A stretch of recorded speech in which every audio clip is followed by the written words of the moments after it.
안녕하세요. 현재 인천에 거주하는 40대 남성입니다. 인천하면 여러 가지가 떠오르시겠지만 저는 개인적으로 바다 생각이 많이 나곤 합니다. 오늘 제보하려는 이야기는 지금부터 8년 전 제가 해루질에 관심을 가진 지 얼마 되지 않았을 때였고 아무것도 모르는 초심자 시절 겪은 소름 돋는 일입니다. 혹시나 해루질에 대해 처음 들어보신 분이 계실 수 있으니 간단히 설명드리면 해루질은 얕은 바다에 나가 조개나 어패류를 잡는 일입니다. 쉽게 말해서 갯벌 체험과 흡사하다고 보시면 되는데 가끔 운 좋게 타이밍만 잘 맞으면 그날은 수입이 엄청날 정도로 매력적인 작업이었죠. 그리고 정말 무서운 일을 경험한 건 제가 해루질의 매력에 빠진 지 얼마 되지 않았을 때 일어났습니다. 사건이 있던 그날은 인천 제부도의 한 어촌 마을을 방문하게 되었는데 그곳이 해루질 명소라고 소문이 났던 이유도 있고 좀 더 새로운 곳을 가본다는 그런 기대감과 그리고 호기심이 앞서 찾아가게 되었죠. 저는 마을에 도착하자마자 숙소를 잡고 난 뒤 간조가 되는 시간에 맞춰 장비를 들고 바다로 향했습니다. 이미 해는 져버리고 주변은 온통 암흑이었는데 해루질을 해보신 분들은 아시겠지만 낮보다 밤이 수입이 좋기 때문에 주로 어두운 밤에 작업을 많이 하는 편이라고 볼 수 있죠. 다행히 명소답게 해루질을 하러 온 사람들이 꽤 있었는데 주변 사람들의 목소리 덕분에 무섭다거나 외롭다는 기분은 들지 않았습니다. 저는 그 당시 초심자 시절이라 경험만 해보자는 생각으로 천천히 돌아다녔고 그렇게 대략 30분 정도 지났을 때쯤 문득 이상한 소리를 듣게 됩니다. 물론 해루질 명소이니 사람들의 목소리가 들리는 것은 이상한 게 아닌데 이게 사람들 목소리와 함께 미세한 파도 소리가 자꾸만 들리더라고요. 분명 간조 시점이고 파도는 눈에 띄지 않을 만큼 아주 먼 거리에 있는 게 확실한데 지금 이 시점에선 파도 소리가 들리는 게 말이 안 된다고 생각이 들었죠. 분명 파도 소리가 맞는데 이게 어디서 들리는 거지? 뭔가 이상하긴 했지만 주변의 사람들 목소리와 함께 랜턴 불빛들도 보였기 때문에 저는 별 문제가 없을 거란 판단하에 계속해서 해루질을 하려고 했었습니다. 그런데 잠시 뒤 정말 신기한 현상을 겪게 되었는데 그게 갑자기 주변이 조용해지더니 아무 소리도 들리지 않더군요. 좀 전까지 들리던 사람 목소리도 들리지 않았고 제 근방에 보이던 랜턴 불빛은 거의 보이지 않을 정도로 멀리 떨어져 있었습니다. 언제 저렇게 멀리 가신 거지? 그렇게 혼잣말을 하면서 이상하다 생각을 하고 있었는데 그때 바닷물이 제 무릎까지 순식간에 차오르기 시작했고 저는 너무 당황스럽고 무서워서 정신이 번쩍 들더라고요. 어두운 바다에서 어디가 육지로 가는 방향인지 찾기가 힘들었고 그 순간은 빨리 여기서 벗어나야겠다는 생각만 가지고 그냥 무작정 달리기 시작했죠.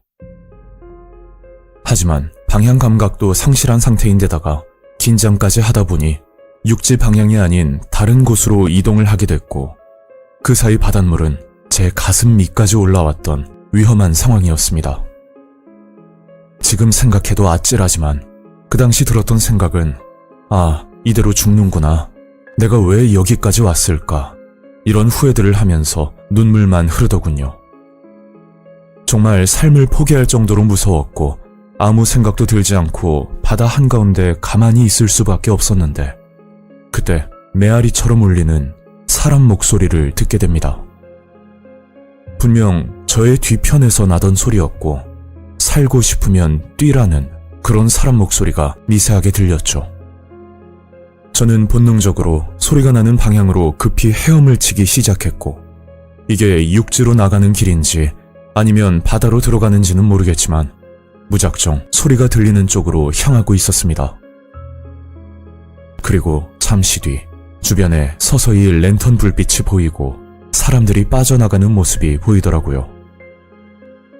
저는 얼른 사람들을 따라 육지로 갈 수 있었고 그 와중에 세워둔 제 차량이 보이기 시작하는데 그걸 보고 나니 살았다는 안도감이 들어 긴장이 풀려버렸습니다. 그래서 저도 모르게 그 자리에 쓰러지듯이 주저앉아 버렸고, 저를 보고 주변 사람들이 다가와 무슨 일이냐고 걱정을 해주시더군요. 사실은요, 제가 방금 물에 빠져 죽을 뻔했습니다. 아이고, 괜찮으세요? 이 따뜻한 물이라도 한 잔 드세요. 너무 감사하게도 그 사람들은 따뜻한 물도 건네주고 제가 괜찮아질 때까지 같이 있어 주시기도 했었죠. 정말 감사합니다. 근데 아까 제가 물속에서 들었는데요.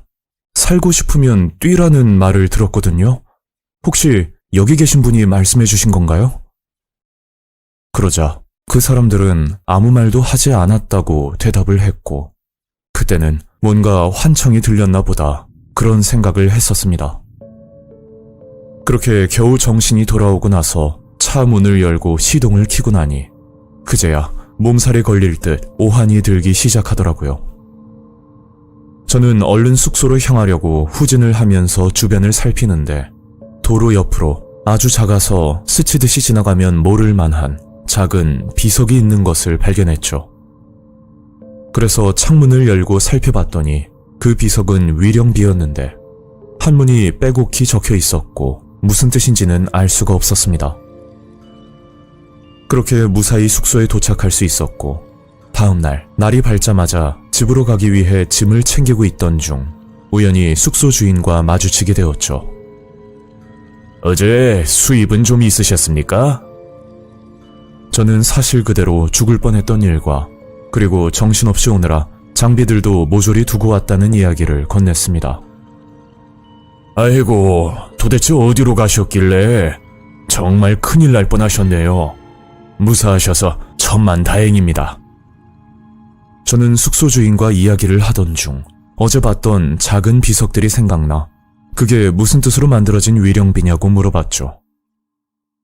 그러니까 숙소 주인은 깜짝 놀라더니 다짜고짜 액땜이나 제사라도 지내라고 권하는데 너무 황당하더라고요.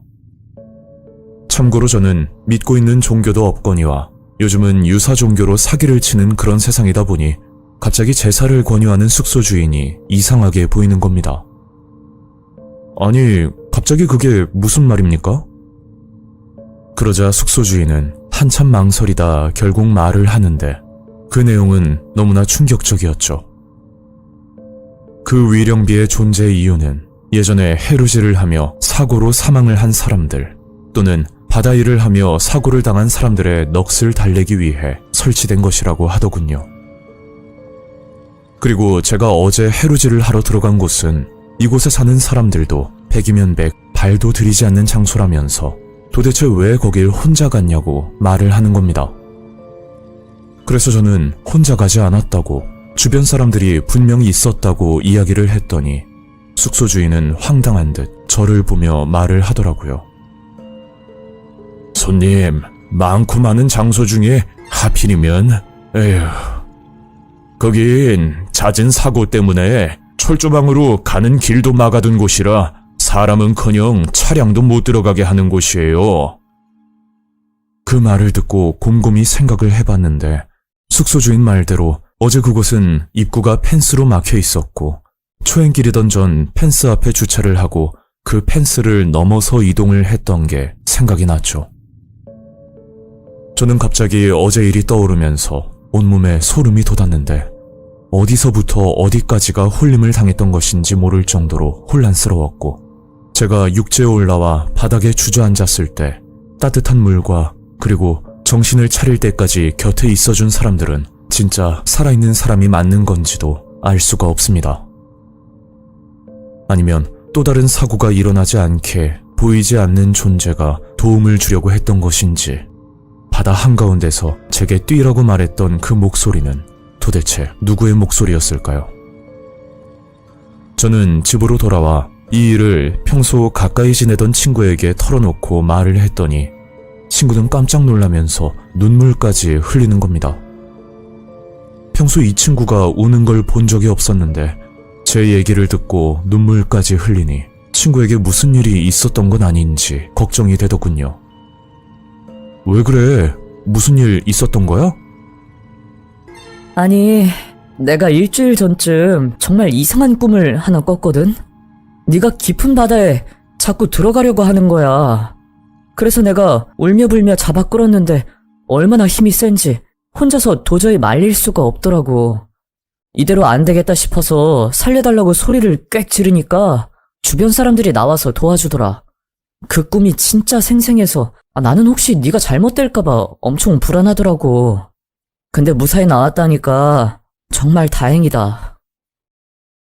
저는 친구의 이야기를 듣고 어쩌면 저를 도와주었던 그 사람들이 친구의 꿈속에도 나왔다는 생각을 하면 너무 고마워서 어찌할 바를 모르겠습니다. 그 후로 저는 조상님이 도왔다 생각하며 살고 있고 그날 사건은 잊을 수 없는 섬뜩한 경험으로 남아있게 되었습니다.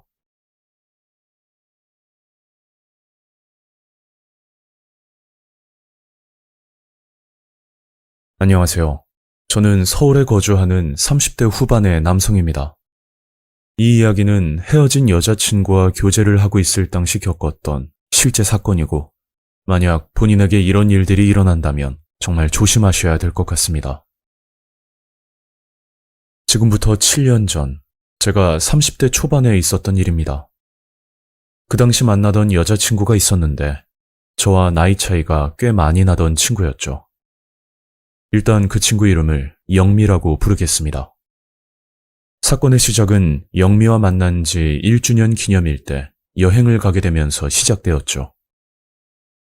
저희는 기념일을 맞이하여 전주 한옥마을로 1박 2일 여행을 떠나게 되었는데 그때는 비수기 시즌이라 숙박할 곳도 많았고 사람이 크게 붐비지 않던 시기였습니다. 그렇게 펜션에 도착해 짐을 풀고 점심을 먹으러 나왔는데 갑자기 영미가 속이 안 좋다고 말을 하더군요. 영미야, 괜찮아? 약이라도 사다 줄까? 영미는 전날 먹은 게 체한 것 같다면서 소화제 하나를 사다 달라고 했고 저는 급히 근처 약국에서 약을 사서 돌아오던 길이었죠. 저도 길을 잘 모르는 상황이라 아마 시간으로 따지면 20분 정도 걸렸던 것 같습니다. 분명 영미는 공용 화장실 앞에 있었는데 아무리 찾아도 보이질 않더군요. 어디 간 거지? 저는 곧장 영미에게 전화를 걸었지만 통화는 되지 않았고 급한 대로 화장실 주변과 숙소까지 모든 곳을 찾아봤지만 끝내 찾을 수가 없었습니다. 혹여나 화장실에서 볼일을 보고 있을지도 모른다는 생각에 한참을 그 자리에 서서 기다려봤지만 영미는 나타나지 않았죠. 말도 없이 사라질 친구가 아닌데 뭔가 일이라도 생긴 것 같아서 경찰에 신고라도 해야 되나 망설이고 있었는데 그제야 영미에게 연락이 오더군요. 그런데 전화가 아닌 카톡 메시지였고 메시지의 내용은 정말 어처구니가 없었죠. 긴 장문의 카톡이었는데 요점만 말하자면 그만 만나고 싶다는 이별 통보였습니다. 아니, 뭔가 이유라도 있으면 납득이라도 하겠는데 소화제를 사달라고 해서 다녀온 뒤 갑자기 헤어지자고 하니까 제 입장에서는 받아들이기가 힘들었죠. 답답한 나머지 다시 영미에게 전화를 걸었지만 통화를 할 기분이 아니라며 전화를 받지 않았고 카톡으로 이유를 물어봐도 속 시원하게 대답을 해주지 않았습니다. 일방적인 이별 통보에 답답한 마음을 진정시키려고 편의점으로 가 소주 한 병을 사서 나오는데 공용 화장실 근방에 어떤 여자 2명이 한 여자를 끌고 가는 듯한 모습을 목격하게 됐죠. 얼핏 보면 술에 취한 여자를 2명의 여자가 옆에서 부축해주는 모습으로 보일 수도 있는데 이상하게 제 눈에는 끌려가는 모습처럼 보이더라고요. 저기요, 잠깐만요. 그러니까 옆에 서 있던 여자 2명이 도망치듯 자리를 떠났고 남아있던 여자가 겁에 잔뜩 질린 표정으로 섬뜩한 말을 하는 겁니다. 진짜 큰일 날 뻔했는데 너무 감사해요. 그 여자가 하던 말은 손을 씻고 화장실에서 나오는데 모르는 여자들이 다가오더니 갑자기 친구인 척 말을 걸었다고 하더군요. 여자는 당황스러워서 왜 그러냐고 소리를 질렀지만 옆에 있던 여자들은 끝까지 장난을 걸면서 강제로 끌고 가려고 했다는 겁니다. 아니, 주변에 이렇게 사람이 많은데 그게 말이 돼요? 저는 여자의 말이 의심이 돼서 물었더니 살려달라고 소리를 쳤지만 옆에 있던 여자 하나가 사람들을 보고 술을 먹어서 그렇다고 말을 했고, 주변에 서 있던 사람들도 그 말을 믿었던 건지 한심한 표정으로 쳐다만 보고 있었다고 하더군요. 본인은 끌려가고 있는데 그걸 보고 있던 사람들은 아무도 사태의 심각성을 인지하지 못했다는 말이었죠.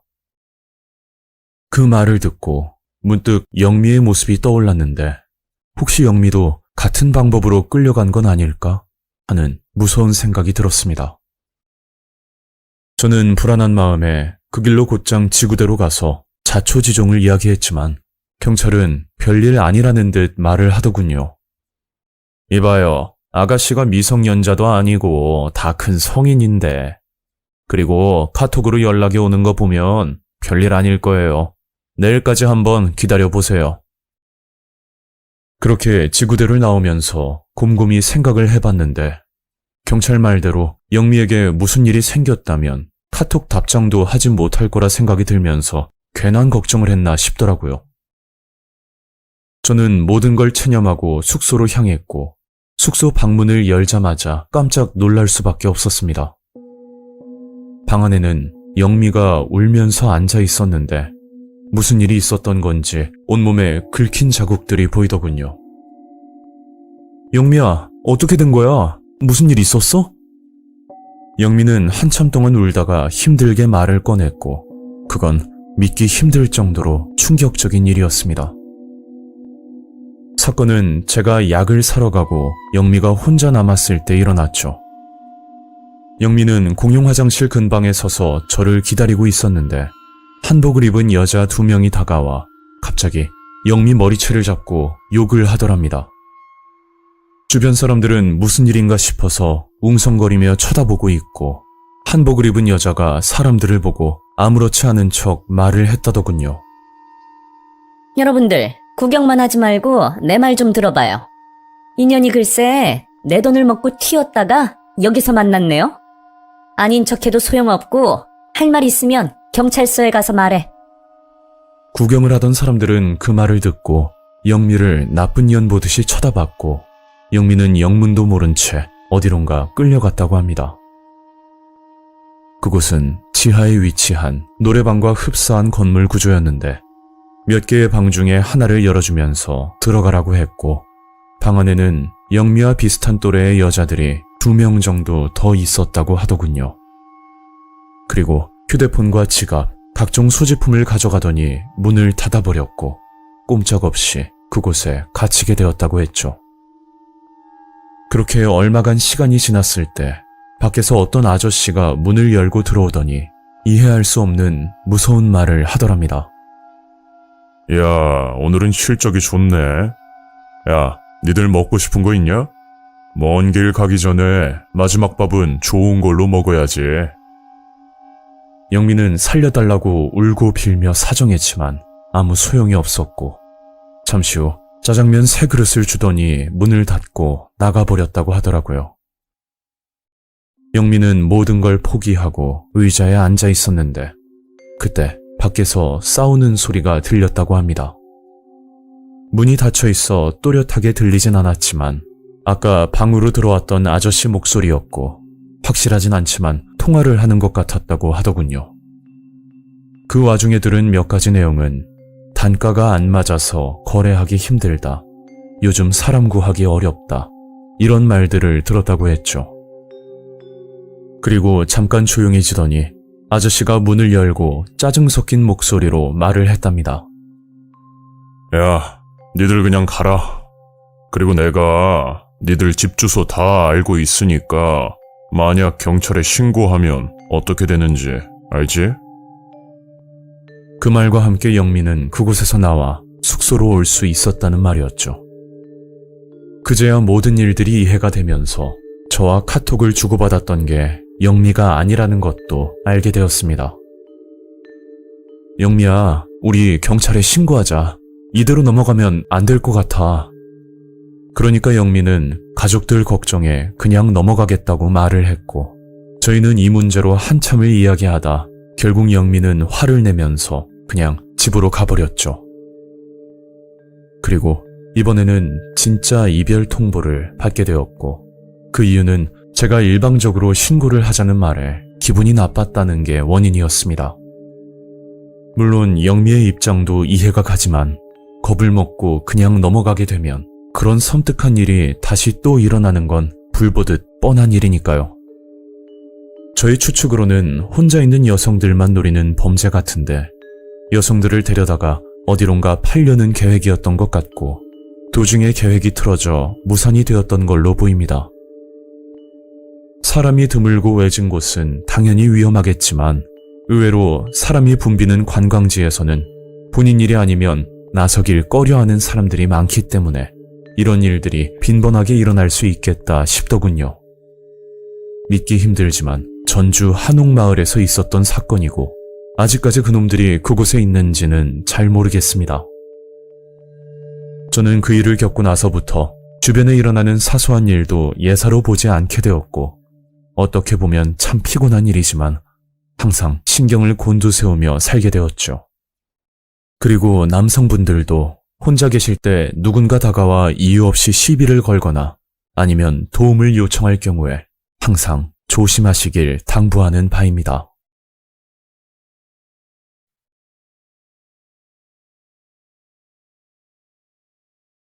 안녕하세요. 저는 서울에 살고 있는 30대 중반의 남성입니다. 이 이야기는 지금으로부터 3년 전, 그러니까 2023년 초쯤에 겪은 일입니다. 그 당시에는 이 상황이 얼마나 위험한 순간이었는지 바로 알아채지 못했고, 만약 조금만 어긋났더라면 집으로 돌아오지 못할 뻔했던 끔찍한 사건입니다.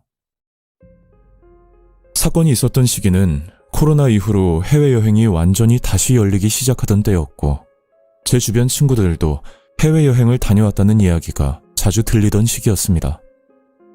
정작 친구들에게 여행 관련 이야기를 듣고 나면 뭔가 제 자신이 초라해지는 기분이 들곤 했었는데 그 이유가 제 인생이 망가졌다고 할 정도는 아니었지만 그렇다고 딱히 잘 살고 있다고 말하기도 좀 애매한 상황 때문이었죠. 그 당시 남들보다 낮은 월급에 연애는 몇 년째 못하고 있었으며 친구들은 하나둘씩 결혼 이야기를 꺼내는데 이게 열등감인지는 모르겠지만 혼자 뒤처진다는 느낌을 자꾸만 받았습니다. 그런 상태가 계속 이어지다 보니 자연스럽게 무기력해졌고 그냥 어디든 다녀오고 싶다는 생각에 그때부터 해외여행을 알아보기 시작했었죠. 처음에는 다낭이나 하노이 같은 일반적인 여행지에 관심을 가졌지만 그 시기에 유독 많이 보이던 게 바로 베트남 황제 투어라는 1인 패키지 여행이었습니다.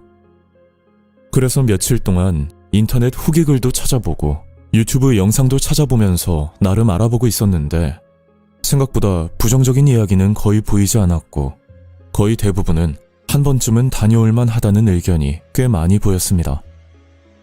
지금 생각하면 겁도 없이 왜 그런 선택을 했는지 이해가 가지 않지만 가서 별일이라도 있겠냐는 생각뿐이었고 결국 4박 5일 일정으로 베트남 황제 투어를 신청하게 되었죠. 물론 패키지 구성에 여행 가이드까지 포함이 되어 있었고 규모가 큰 여행사일 경우에는 비용이 너무 부담스러워서 저는 인터넷 카페를 통해 최고 저렴한 사이트로 예약을 했었습니다. 그렇게 여행날이 되어서 베트남으로 출발했고 베트남 공항에 도착하자마자 저와 나이대가 비슷해 보이는 현지 가이드를 공항에서 만나게 되었습니다. 그리고 가이드를 따라 숙소로 이동했고 제 예상과 다르게 숙소는 굉장히 깔끔했고 특별히 불편한 점도 없을 만큼 만족스러운 호텔이었죠. 낮에는 식당이나 마사지, 그리고 관광지 위주로 움직였고 밤에는 가이드가 추천하는 술집이나 유흥가를 방문하는 그런 일정이었습니다. 며칠 동안은 정말 별다른 문제 없이 잘 지냈었는데 지금 와서 보면 그 모든 일정이 처음부터 끝까지 관리된 동선이었던 것 같다는 그런 생각밖에 들지 않습니다. 아무튼 문제가 생긴 건 4박 5일 일정의 마지막 밤이었는데 그날 낮 시간에는 큰 스케줄이 없어서 호텔에서 쉬고 있다가 저녁 시간쯤 가이드에게 전화가 한 통 걸려왔었죠. 가이드에게 들었던 말은 마지막 밤이니 진짜 화끈하게 놀 수 있는 곳으로 데려가 준다는 말이었고 이곳을 안 가면 황제 코스라고 할 수도 없을 정도로 핫한 곳이라면서 기대를 해도 좋다는 이야기였습니다. 그래서 어떤 곳이냐고 살짝 물어봤더니 한국으로 치면 술을 마시면서 여자와 대화를 나누는 일명 토킹바 같은 분위기라고 했고, 저는 일단 호텔 로비에서 가이드를 만나기로 하고 통화를 끊었었죠. 잠시 뒤 가이드를 만나서 목적지로 이동을 했고, 한 골목에 있는 어떤 술집으로 들어가게 되었는데 살짝 좀 이상하다는 생각이 들었습니다. 분명 가이드가 제게 했던 말 중에 굉장히 핫한 분위기라고 설명을 해줬는데 거긴 손님도 그렇게 많이 없었고 거기다 전부 현지인들만 있는 조용한 술집이었죠. 그렇다고 가이드를 의심하지는 않았는데 첫날부터 가이드가 소개를 해준 곳들을 다 다녀봤어도 별다른 문제도 없었고 며칠 동안 정말 친절하게 대해줬기 때문에 뭔가 반전이 크게 있는 그런 술집이라고만 생각을 했었습니다. 저는 가이드 말대로 자리에 앉아서 기다리고 있었고 가이드는 술집 직원으로 보이는 여자한테 가더니 베트남 말로 한참을 이야기하는데 그때는 그게 어떤 의미인지 전혀 눈치를 채지 못하고 있었죠. 가이드는 그 여자와 대화를 하다가 갑자기 저한테 와서 좋은 시간 보내고 내일 아침에 전화를 달라는 말을 끝으로 술집에서 나가버렸고 그땐 불안하거나 그런 것보다는 그냥 재밌게 놀아야겠다는 안일한 생각만 가지고 있었던 것 같습니다. 그렇게 테이블에 앉아 있었는데 아까 가이드와 대화를 나눴던 베트남 여자가 제게 다가왔고 그때부터 둘이서 술을 마시게 되었죠. 그 여자의 이름은 마이였고 나이는 20대 초반에 외모까지 호감형이었는데 거기다 한국말까지 잘해서 저는 개인적으로 엄청 만족스러운 술자리였습니다. 그런데 한 가지 조금 이상했던 건 제가 마이와 술을 마시면서 주변을 한번 둘러보니 옆 테이블과 맞은편 테이블에 앉아있던 베트남 남자들이 노골적으로 보는 건 아니지만 한 번씩 저를 훑어보는 시선을 느낄 수 있었습니다. 처음에는 제가 한국인이라서 그런가 보다 하고 넘겼는데 이게 한두 번도 아니고 여러 차례 반복되다 보니 여간 신경 쓰이는 게 아니었고 저는 마이에게 저 남자들이 왜 계속 쳐다보는지 너무 궁금해서 물어봤었죠. 그러니까 여기는 관광객들이 잘 오지 않는 곳인데다 제가 외국인이라서 신기해서 쳐다보는 거라며 그냥 신경 쓰지 말라는 얘기를 들었습니다. 그렇게 술을 마시다가 마이가 갑자기 좋은 술이 있다면서 가지고 오겠다고 말을 했고 마이는 술잔에 술을 한 잔 받아와서 제게 마시라고 권했는데 술 색깔이 약간 레드와인처럼 되어 있는 술이라 막상 먹기가 꺼려지는 그런 비주얼이었죠. 그래서 먹는 척을 하고 입만 좀 축였더니 이 술은 그렇게 먹는 게 아니라면서 자꾸만 원샷을 하라고 강요를 했고 뭔가 저도 그 분위기에 취했는지 술을 안 마시면 안 될 것 같은 느낌이라 그냥 그 술을 마시게 되었습니다. 술 맛은 생각보다 크게 나쁘지 않았고 그냥 평범한 술이었는데 대략 30분 정도 지난 뒤 얼굴에 열이 나고 머리가 빙빙 돌면서 취기가 올라오는 그런 느낌이 들었었죠. 참고로 제가 친구들과 술을 마실 때도 별명이 술고래라고 아무리 먹어도 취하지 않던 사람이었는데 생각보다 얼마 마시지도 않았는데 이런 증상이 나타나니 좀 당혹스러운 기분이었습니다. 나 살짝 취할 것 같은데 이제 그만 마셔야겠다. 에이, 한 잔만 더 마셔. 벌써 취하면 재미없지. 마이는 계속 술을 마시자고 했지만 여기서 더 마셨다가는 바로 잠이 들 것 같아서 단호하게 거절을 했더니 그때 마이가 자기네 집으로 가서 편하게 술을 마시자는 이야기를 꺼내는 겁니다. 그 말을 듣고 솔직히 솔깃했었는데 제가 연애를 쉰 지도 꽤 오래된 상태였고 거기다 술까지 마신 상황이라 그냥 깊게 생각하지 않고 그러자고 대답을 했었습니다. 그리고 잠시 뒤 마이와 술집에서 나왔고 술집 앞에서 곰곰이 생각을 해보니 제가 마이네 집을 가는 것보다 차라리 제가 묵는 호텔로 데려가는 게 더 좋을 거란 생각이 들었고 저는 마이에게 호텔로 가자고 제안을 했었죠.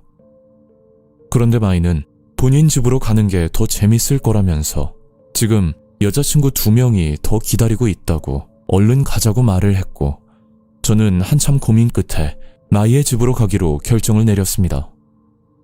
마이와 저는 술집 앞에서 택시를 타려고 잠깐 기다리고 있었는데, 그때 어떤 남자가 제 뒤에서 소리를 지르면서 뛰어왔고, 저를 보자마자 알 수 없는 말들을 하기 시작했었죠. 야, 내가 너 한참 찾았잖아, 임마.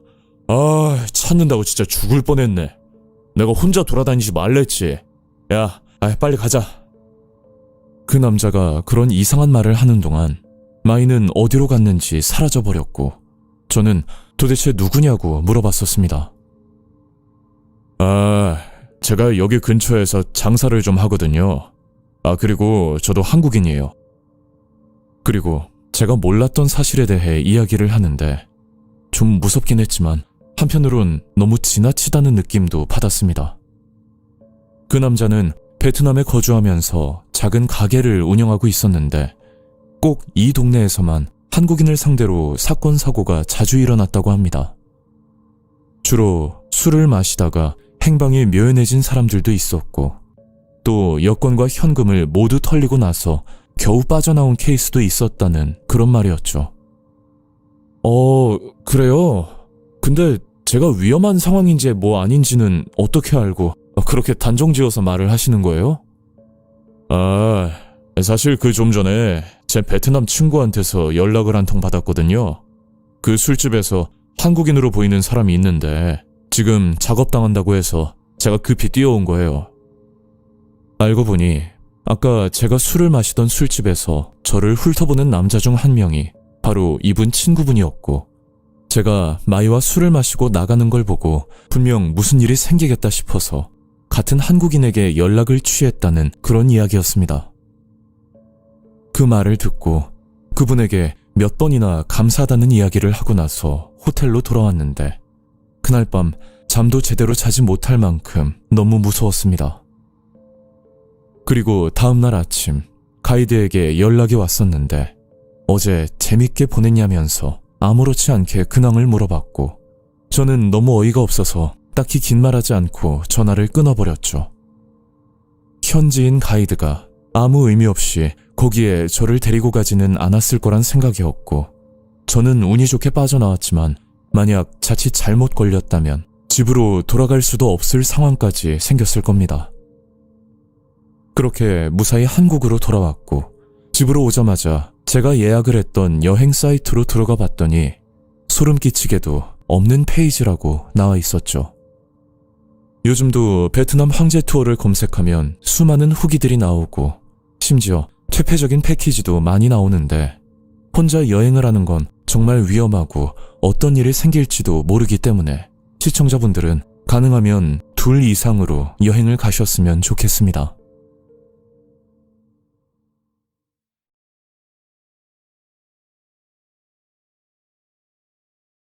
안녕하세요. 저는 대전에 살고 있는 30대 여성입니다.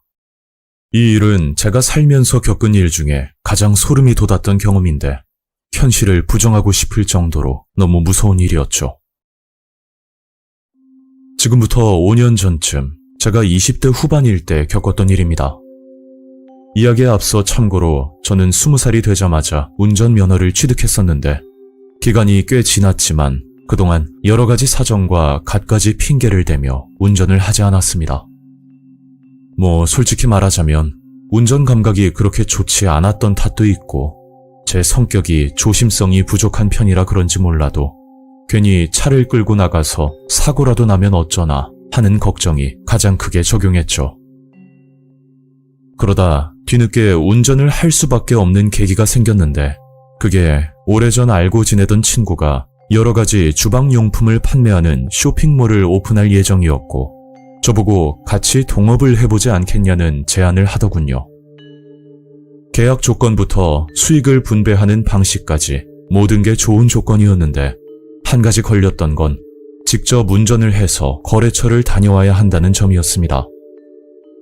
거래처는 다양한 위치에 있었는데 주 거래처로만 볼 때 비교적 가깝다고 볼 수 있는 곳은 대략 30km 정도였고, 조금 멀다 싶은 곳은 기본적으로 100km가 넘는 거리였죠. 일단 운전 때문에 일을 포기하는 건 기회가 너무 아깝다고 판단이 들어 초보 운전이라 생각하고 처음부터 다시 운전 연습을 시작했습니다. 일을 시작하기 전까지 2달 정도 시간이 있었기 때문에 시간이 날 때마다 틈틈이 연습을 했었고 그렇게 일을 시작하게 되었죠. 그리고 2번째 거래처를 방문하는 날 정말 충격적인 사건이 일어났고 아직도 그날 기억은 잊을 수가 없습니다. 그날은 충남 쪽으로 향하는 일정이었는데 저는 논산 방향으로 가기 위해 호남 고속도로를 타고 20분 정도 주행을 하던 중이었죠.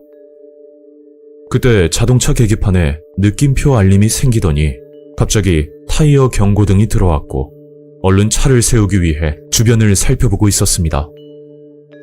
안 그래도 운전 경력이 없는 데다가 이런 경우는 처음이라 굉장히 당황스러웠는데 고속도로라 차를 세우기도 애매하고 정말 난감한 상황이었죠. 그렇게 겁을 먹은 채로 한참을 더 달리다 전방에 졸음 쉼터 하나가 보이더군요. 위치는 북대전 졸음 쉼터였는데 급하게 차를 세우고 타이어를 확인했더니 제 걱정과는 다르게 외관상으로는 멀쩡해 보였습니다. 괜찮은 것 같은데? 저는 짧은 시간이었지만 워낙 긴장을 했던 탓인지 급하게 화장실을 다녀왔고 다시 차에 올라타려고 하는데 사고나 고장난 차를 견인하는 레카차 한 대가 다가오더니 창문을 열고 어떤 아저씨가 말을 걸더군요. 아가씨, 혹시 일행 있어요? 갑자기 다가와 이상한 말을 하니 좀 황당하긴 했지만 무슨 일이냐고 물어봤죠.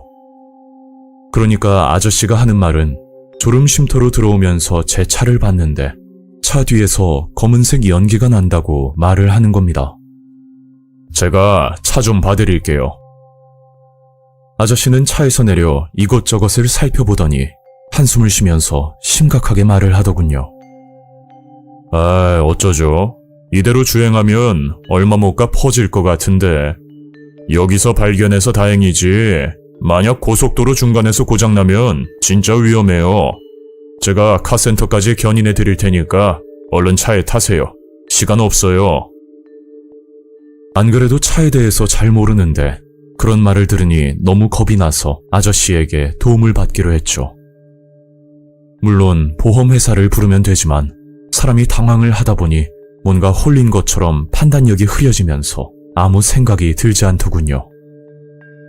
일단 그렇게 차를 견인하고 저는 아저씨와 카센터로 가기 위해 레카차 조수석에 올라탔죠. 그런데 기분 탓인지 모르겠지만 차에 타자마자 아저씨 표정이 확 달라지면서 좀 섬뜩한 느낌을 받았습니다. 저 카센터까지는 얼마나 걸려요?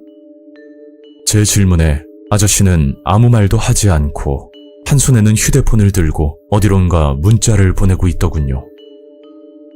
그래도 그때는 아저씨 표정 말고는 딱히 이상한 점을 찾지 못했고 원래 말수가 적으신 분이구나 생각을 했죠. 그렇게 제일 가까운 고속도로 출구를 빠져나와 일반 도로를 달리고 있는데 지금까지 말이 없던 아저씨가 혼잣말을 하기 시작하는 겁니다. 아유, 넌 안 되겠다, 안 되겠어. 평생 갇혀 살아봐야 정신 차리지. 갑자기 이유도 없이 이런 말들을 하는데 그 순간은 너무 무서웠고 얼른 차에서 내려야겠다는 생각밖에 들지 않았죠. 아저씨, 그냥 여기서 세워주세요. 제가 보험회사 불러서 처리할게요. 그 말이 끝나자마자 아저씨는 제 팔을 잡고 절대 안 된다며 소리를 질렀고 저는 놀란 나머지 급하게 문을 열고 도망가려고 했으나 아무리 손잡이를 잡아당겨도 문이 열리지 않더군요. 그게 일반 차량이 아니고 레카 차량이라 그런 건지는 저도 잘 모르겠는데 운전석에서 문 열림 버튼을 눌러줘야 문이 열리는 것 같았습니다. 그 순간은 납치라도 당한 건가 싶어 경찰에 신고를 하려고 했지만 아저씨가 제 팔을 잡고 있는 탓에 가방 안에 들어있는 휴대폰을 꺼내는 것 자체가 쉽지 않더라고요. 분명 지나오는 길에 카센터는 여러 곳 있었지만 아저씨는 앞만 보고 달렸고 그렇게 이상한 곳에 도착을 하게 되었습니다. 그곳은 카센터가 아니고 폐차장 공터였는데 아저씨는 공터 중간에 차를 세우더니 알 수 없는 이상한 말을 하더군요. 내가 그러려고 그런 게 아닌데 정말 미안해요. 아가씨가 너무 위험해 보여서요. 저는 그게 무슨 말이냐고 물었더니 아저씨는 정말 충격적인 말을 꺼내는 겁니다. 아니, 아까 졸음쉼터에서 은색 아반떼 차량 못 봤어요?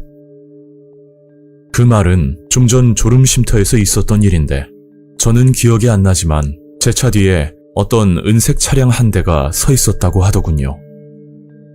그런데 아저씨는 졸음쉼터에 들어올 때부터 그 차가 눈에 띄었는데 그게 번호판에 껌딱지 같은 것을 붙여 의도적으로 번호를 가리고 있었고 앞만 봐도 느낌이 안 좋아서 신고를 해야겠다는 생각이 들었다고 합니다.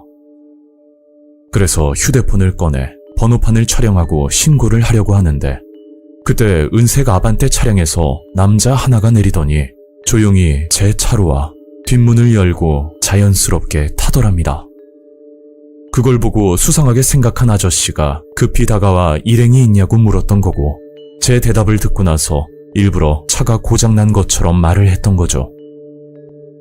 만약 그 상황에 괜히 그 남자를 도발하게 되면 저와 아저씨 둘 다 위험해질 수도 있는 부분이라 일부러 모른 척을 했다는 겁니다. 그런 이야기를 하고 있을 때 폐차장에서 숨어있던 경찰들이 나왔고 그제야 저는 차에서 내려 모든 상황을 지켜보고 있었는데 그 일은 지금 생각해도 너무 충격적이었죠.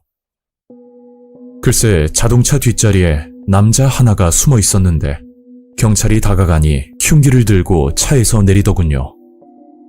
그 남자의 모습은 20대 초반 정도로 어려 보였고 여자라고 오해할 정도로 굉장히 작고 마른 체형이었습니다. 더욱 소름 돋는 건 남자의 표정이었는데 범행 계획이 틀어져 아쉽다는 의미인지 뭔지는 모르겠지만 현행범으로 끌려가면서도 재미있다는 듯이 저를 보고 웃고 있더군요. 저는 아저씨에게 너무 감사하다며 몇 번이나 인사를 드리고 아까 차에서 혼잣말을 왜 했냐고 물었더니 그게 자동차가 정차했을 때 분명 도망칠 수 있는 기회가 있었을 텐데 끝까지 내리지 않고 있어 보통 놈이 아니라고 생각하고 그런 말을 하셨답니다. 그리고 아저씨 지인 중에 경찰분이 계셨는데 현재 상황을 문자로 알려줬더니 근처 담당 경찰과 폐차장에서 만나기로 약속을 잡았다고 하더군요. 또 하나 아저씨가 들려준 이야기인데 고속도로 운전을 할 때 번호판을 유심히 봐야 된다고 말을 하셨죠. 특히 번호판에 껌을 붙이고 다니는 차들은 의도적으로 번호를 가린 것과 마찬가지라 유독 범죄에 관련된 차량이 많다고 합니다. 물론 단순히 고속도로 통행료를 내지 않거나 아니면 과속카메라 단속에 걸리지 않기 위해 그런 경우도 있지만 저처럼 특수한 경우도 생각보다 많다고 하니 그런 차들은 꼭 신고를 해야 한다고 몇 차례나 말씀하셨죠. 그렇게 그날 사건은 마무리가 됐고 그 순간은 아저씨도 불안하고 겁이 나서 모든 일을 미리 말해줄 수 없었다고 오히려 미안하다고 사과를 하셨습니다. 만약 아저씨가 그 상황을 보지 못했거나 아니면 별일 아닌 듯 그냥 지나쳤다면 저는 상상할 수도 없는 무서운 경험을 했을 거라 생각이 듭니다. 아니, 여기에 사연을 보낼 수도 없었을지도 모르겠네요. 그 일을 겪고 난 후로는 잠깐 자리를 비울 때도 항상 차 문을 잠그고 내리는 버릇이 생겼고 생명의 은인이었던 아저씨와 현재까지도 안부를 물으며 잘 지내고 있습니다. 제가 살면서 처음이자 마지막으로 겪은 충격적인 경험이었고 두 번 다시 생각도 하기 싫은 섬뜩한 일이었습니다.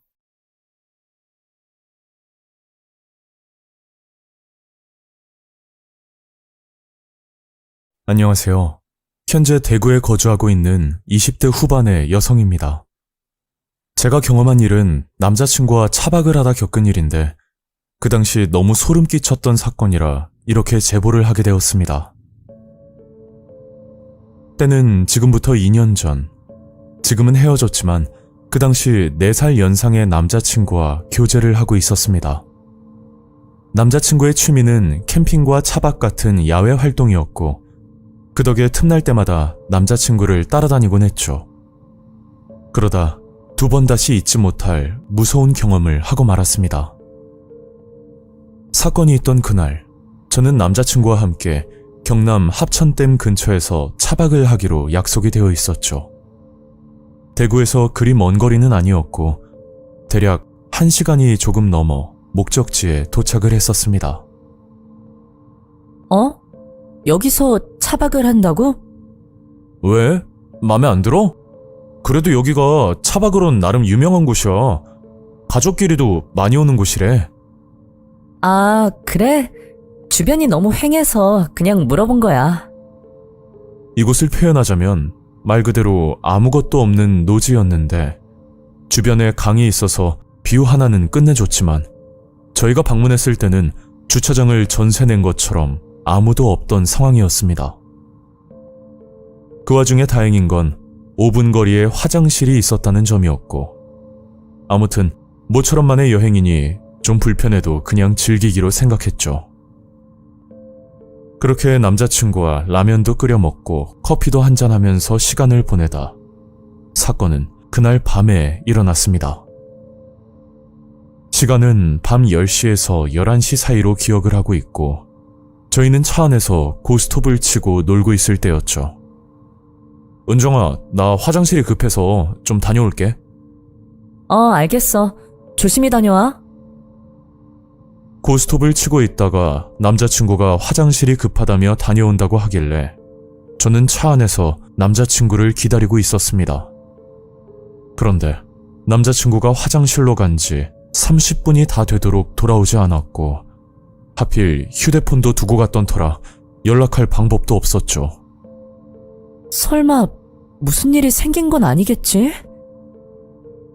저는 남자친구를 찾으러 화장실 쪽으로 걸어가는데 그러면 절대 안 되지만 남자친구에게 안 좋은 일이 생긴 것 같다는 그런 불안한 느낌이 자꾸만 들었습니다.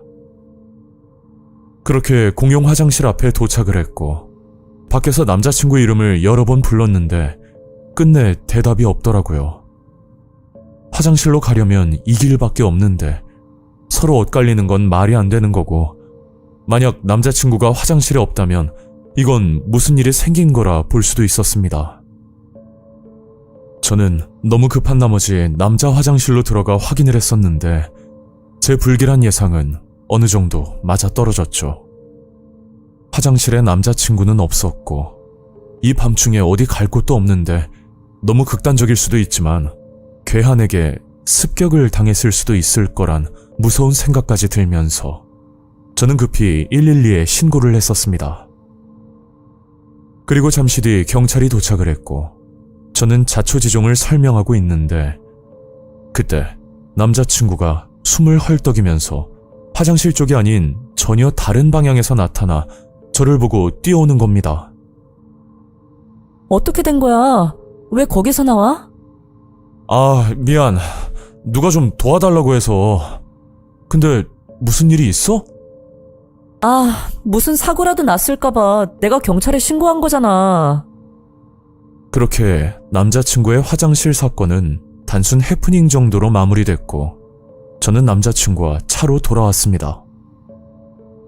솔직하게 말해봐. 뭐 하다가 이제 온 건데?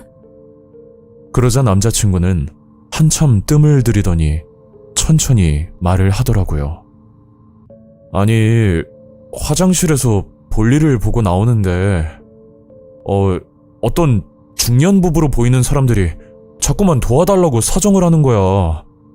그래서 따라갔는데 계속 이상한 곳으로 올라가길래 내가 내려가 봐야겠다고 말을 했거든? 그러니까 내 앞에서 걸어가던 그 중년 부부가 갑자기 안 보이는 거야. 진짜 뭐에 홀린 것처럼 너무 이상해서 그냥 내려가고 있는데 길이 좀 이상하더라고. 그게 같은 곳을 계속 맴돈다고 해야 되나? 아, 믿기 힘들겠지만 그게 다야.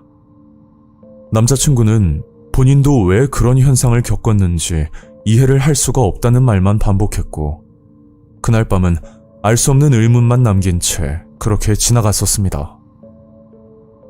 그리고 날이 밝자마자 짐을 챙기고 돌아갈 준비를 하고 있는데 그날따라 남자친구의 표정이 평소와 다르게 좀 어두워 보이더라고요. 무슨 걱정이라도 있어? 그게 아니라 어제 일이 계속 생각이 나서 그 도와달라던 중년 부부 말이야. 엄청 다급해 보였거든. 그냥 도와주고 올 걸 그랬나? 아, 진짜 찜찜하네. 남자친구는 어제 일이 계속 기억에 남았던지 중년 부부가 걸어갔던 그 길로 다시 한번 가보자고 하더라고요. 저는 그냥 돌아가자고 했지만 남자친구가 끝내 고집을 부리는 바람에 할 수 없이 따라가게 되었죠. 저희는 화장실을 지나쳐 한참을 올라가다 보니 낚시 포인트가 나왔고 그곳에는 여러 명의 아저씨들이 낚시를 하고 계셨는데 만약 밤길에 여길 왔었다면 큰 사고가 날 뻔한 위험한 곳이었죠. 와, 진짜 다행이다. 어젯밤에 올라왔으면 생각만 해도 끔찍하네. 거봐, 아무나 도와준다고 따라가면 진짜 큰일 나는 세상이야. 남자친구와 그런 이야기를 하면서 다시 차가 있는 곳으로 내려왔습니다. 그런데 남자친구 차량 옆에 어떤 아저씨가 서 있었는데 차 안을 살펴보면서 기웃거리고 있더라고요. 저 누구신데 남의 차를 보고 계세요? 아, 이 차 주인이야? 아이, 난 또 무슨 일 있는 줄 알았지. 네? 그게 무슨 말씀이세요? 자네는 뉴스도 안 봐? 여기서 사고가 있었잖아. 글쎄, 차에서 잠을 자다가 사람이 죽었다고 하더라고. 가스에 질식했다고 들었는데 어쨌거나 자네도 조심해. 아저씨는 그렇게 가버렸고 저는 아저씨의 말대로 뉴스 기사를 검색해 봤더니 2021년 겨울 합천댐 근처에서 한 중년 부부가 차에서 잠을 자다 일산화탄소 중독으로 사망했다는 기사가 나와 있었습니다. 난방용 LP가스가 원인이라고 하는데 일행 3명 중 부부만 참변을 당했다는 안타까운 소식이었죠. 남자친구와 저는 너무 소름이 끼치고 무서워서 곧장 출발을 했고 집으로 가면서도 여러 무서운 생각이 들었습니다. 이건 개인적인 저의 생각인데 남자친구에게 도움을 요청했던 건 살아있는 사람이 아니라 이미 고인이 된 중년 부부가 아니었을까 그런 추측까지 들더라고요. 왜냐하면 남자친구가 올라갔던 그 길은 아무리 봐도 밤중에 다니기는 힘든 길이었고 그 낚시터에서도 중년 부부처럼 보이는 사람은 전혀 없었기 때문이죠. 사고로 돌아가신 분들은 너무 안타깝지만 어떤 이유로 그날 밤 남자친구 앞에 나타났던 건지 지금까지도 밝혀지지 않은 기묘한 이야기입니다. 그 뒤로 1년 더 만나다 남자친구와 헤어지게 되었지만 그날 합천댐에서 겪은 일들은 평생 잊을 수 없는 추억이 되어버렸습니다.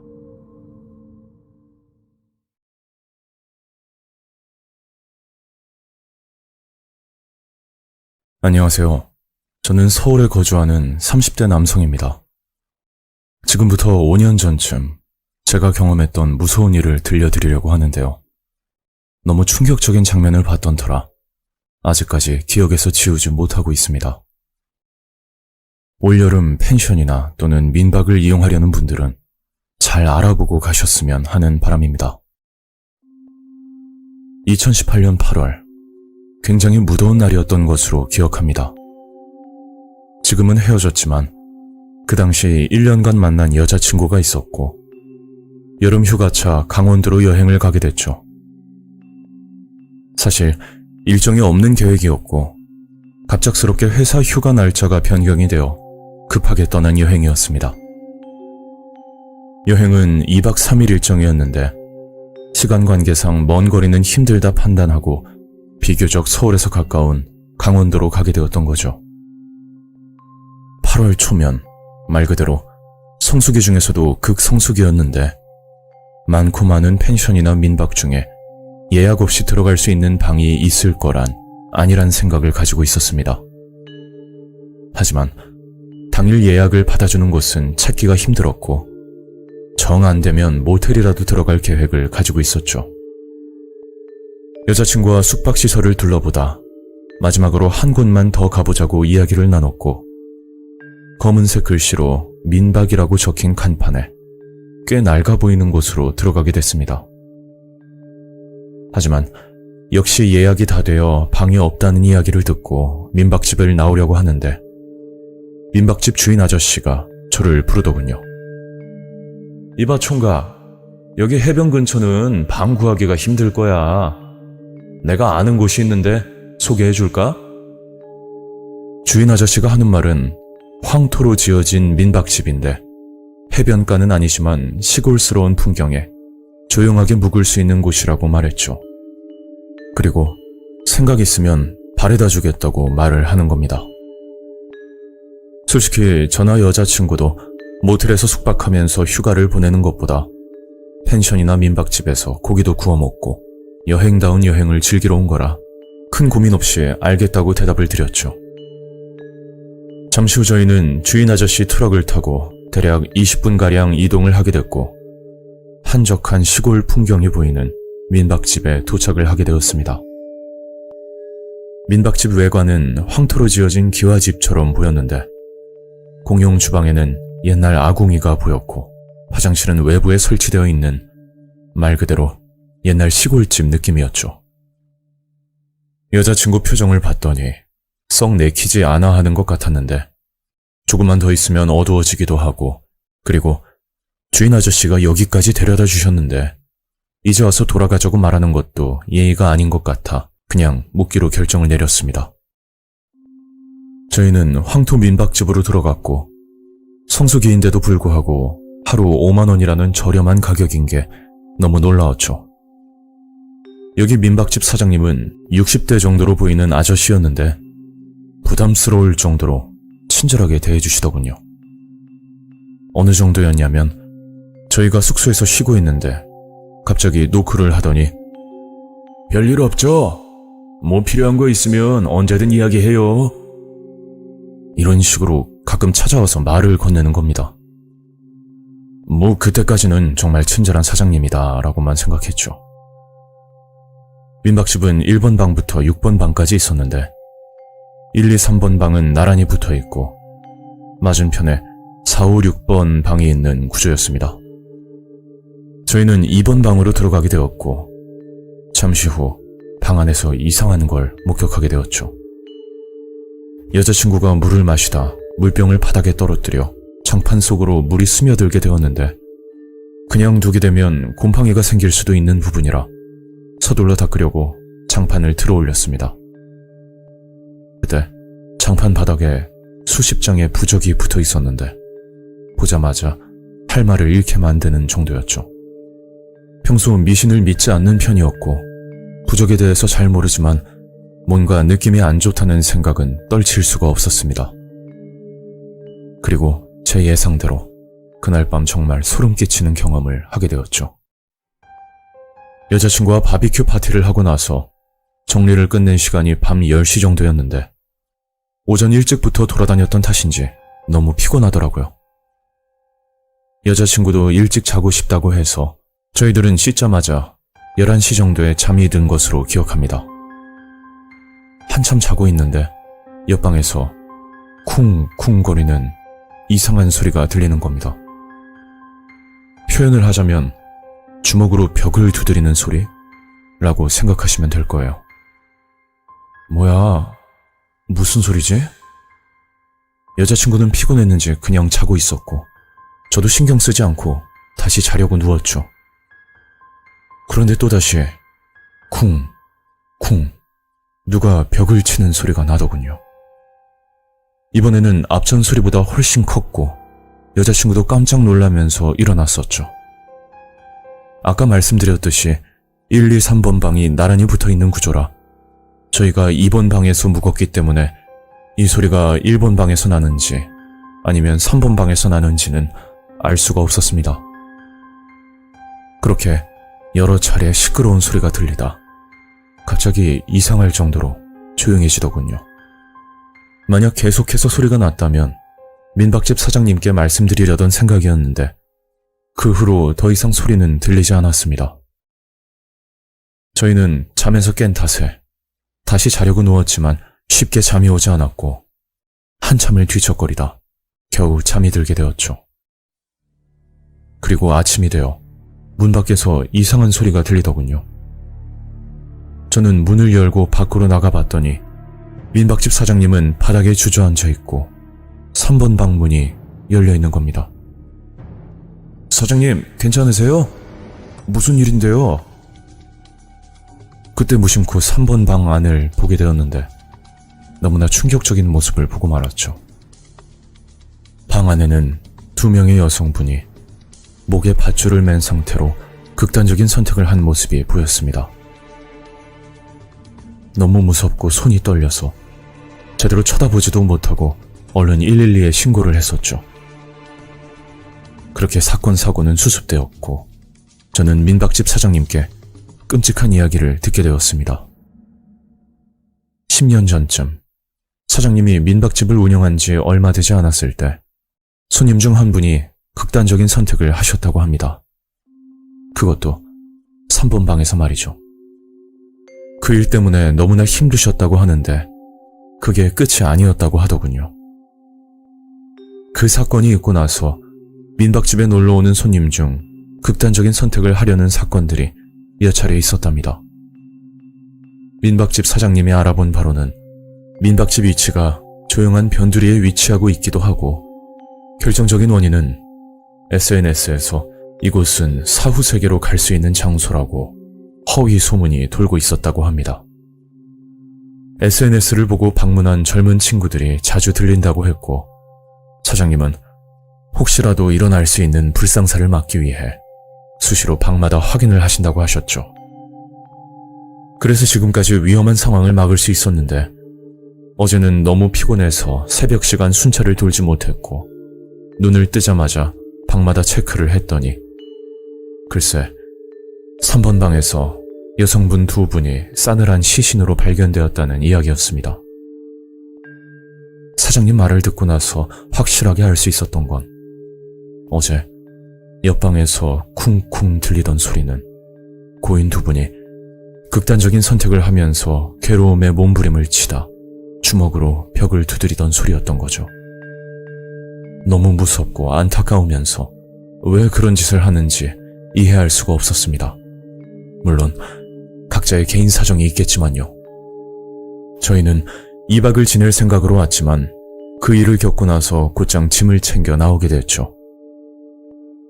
저는 집으로 도착해서 사건에 관련된 기사를 찾아봤지만 아무리 찾아봐도 찾을 수가 없었습니다. 이 정도 사건이면 분명 뉴스에 나와야 되는데 그 부분도 이해가 가지 않더군요. 사연을 보내면서 거리비 확인을 했더니 현재 그곳은 폐업을 하고 철거된 상태였습니다. 참고로 제가 묵은 2번 방에서도 무슨 일이 있었는지는 확인할 길이 없고 장판 밑에서 봤던 수많은 부적은 아직도 의문으로 남아 있습니다. 만약 그날 새벽 벽을 두드린 게 살려달라는 시그널이 아니었을까 하는 생각도 들고 제가 사장님을 찾아가 말씀드렸다면 결과가 달라졌을지도 모르겠네요. 벌써 5년이나 지났지만 3번 방에서 봤던 고인의 모습은 평생 잊을 수가 없습니다. 올여름 펜션이나 민박을 계획하고 계시다면 장판이나 벽지 속을 한번 확인해 보시는 것도 좋을 것 같다는 생각이 듭니다. 오늘 이야기는 여기까지입니다. 구독과 좋아요 잊지 않으셨죠? 다음 영상으로 또 뵐게요. 감사합니다.